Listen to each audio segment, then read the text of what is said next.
পূর্ব বর্ধমানের আউসগ্রামের গুসকরা শহরে সংহতিপল্লী কল্যাণ সমিতির প্রমিলা বাহিনীর পুজো উদ্বোধন ঘিরে উন্মাদনা। সোমবার সন্ধ্যায় প্রদীপ প্রজ্বলনের মধ্যে দিয়ে কালী পুজোর শুভ উদ্বোধন করেন আউসগ্রামের বিধায়ক অভেদানন্দ ঠান্ডার। সঙ্গে ছিলেন গুসকরা পৌরসভার পৌরপতি কুশল মুখোপাধ্যায়, উপপৌরপতি বেলি বেগম, গুসকরা শহর তৃণমূলের সভাপতি মল্লিকা চোংদার, বিভিন্ন ওয়ার্ডের কাউন্সিলর, সংহতিপল্লী কল্যাণ সমিতির সভাপতি তপন কুমার মণ্ডল, সম্পাদক কৃষ্ণেন্দু চ্যাটার্জি সহ প্রমিলা বাহিনীর সদস্যরা। প্রমিলা বাহিনীর অন্যতম সদস্যা তথা কালী পুজোর অন্যতম উদ্যোক্তা শ্রেয়সী চ্যাটার্জি জানিয়েছেন, গুসকরা সংহতিপল্লী কল্যাণ সমিতির আয়োজিত কালী পুজো এবার 28 বছরের। 1997 সালে ছোট্ট একটি মাটির টিনের ঘরে মা কালীর আরাধনা শুরু হয়। পরবর্তীতে এলাকার মানুষদের পূর্ণ সহযোগিতায় মন্দির নির্মাণ করা হয়। প্রমিলা বাহিনীর কালী পুজো আজ জাঁকজমক। সাংসারিক গণ্ডি পেরিয়ে পুজোর কয়েকটা দিন নানান সাংস্কৃতিক অনুষ্ঠানের অংশ নেন প্রমিলা বাহিনীর মহিলারা। তবে উদ্বোধনী অনুষ্ঠানে প্রমিলা বাহিনীর মহিলাদের নৃত্য পরিদর্শন মন জয় করে উপস্থিত অতিথি সহ এলাকার মানুষদের। মন্দির প্রাঙ্গণে মহামনীষীদের প্রতিকৃতিতে সামনে রেখে নতুন প্রজন্মকে আমার সোনার বাংলার মহামনীষীদের আত্মজীবনী স্মরণ করানো হয়।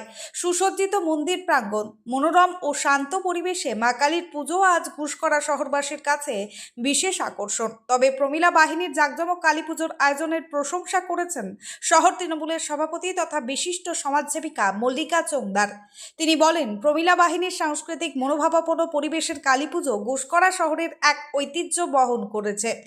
মায়ের কাছে প্রার্থনা করে মা সকলের মঙ্গল করুক ও প্রমিলা বাহিনীর মনস্কামনা পূরণ হোক।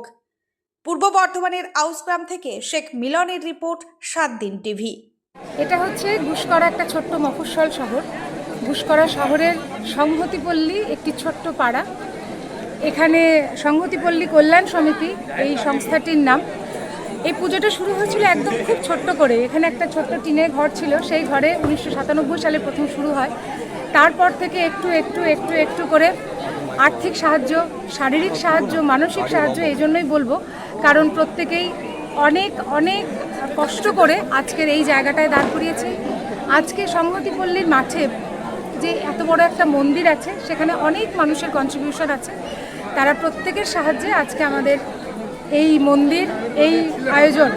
এবার যদি বলেন আয়োজন কি আছে, তাহলে আমি বলবো যে ধরুন রাঢ়বঙ্গের প্রধান উৎসব হচ্ছে মা কালীর আরাধনা, ঠিক আছে? তো সেই রাঢ়বঙ্গের আরাধনা, যে কালীর আরাধনা, শ্যামা মায়ের আরাধনা, সেটাই আমরা করছি। এবং এখানে দেখুন বাংলার মানে চিহ্ন বলুন, রূপ রস গন্ধ বলুন, আমাদের এই মন্দির প্রাঙ্গণের প্রত্যেকটা কানাজ বেয়ে দেখুন কোথাও না কোথাও গিয়ে সোনার বাংলার সেই রূপ রস গন্ধ এগুলো ছড়িয়ে আছে। এক তো হচ্ছে আমাদের অধিষ্ঠাত্রী দেবী মা কালী, তার পাশাপাশি আছে রাধাকৃষ্ণ এবং শিবের মূর্তি। সেই মন্দির থেকে নেমে এসে নিচে আমাদের ভোগের ঘর, এবং তাকিয়ে দেখুন এই পিছনটা জুড়ে সারা জায়গাতে সোনার বাংলার যে সমস্ত প্রবাদ প্রতিম ব্যক্তিত্ব, তাদের জীবন বৃত্তান্ত এখানে কিছু কিছু করে আমরা তুলে ধরেছি।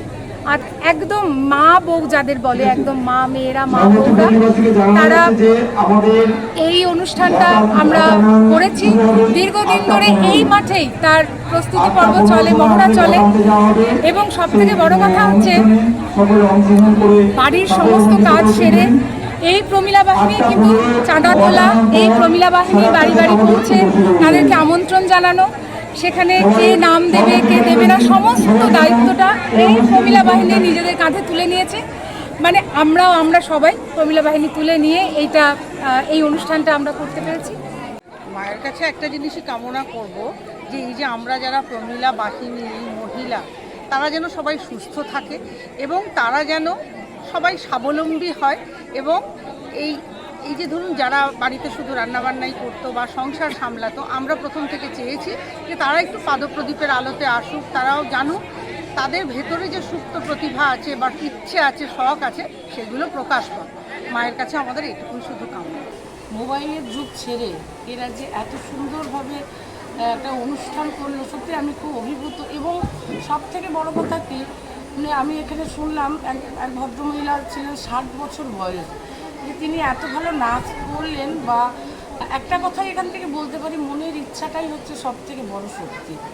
মানে এরা যে এভাবে ফুটিয়ে তুলতে পারবে, এটা আমি সত্যি করে ওদেরকে দেখে কিন্তু খুব অভিভূত। এবং এটা থেকেই ওনাদের কাছ থেকে এটাই শিখতে পারলাম যে মনের ইচ্ছে থাকলে সব কিছুই করা যায়, না বলে কোনো শব্দ থাকতে পারে না।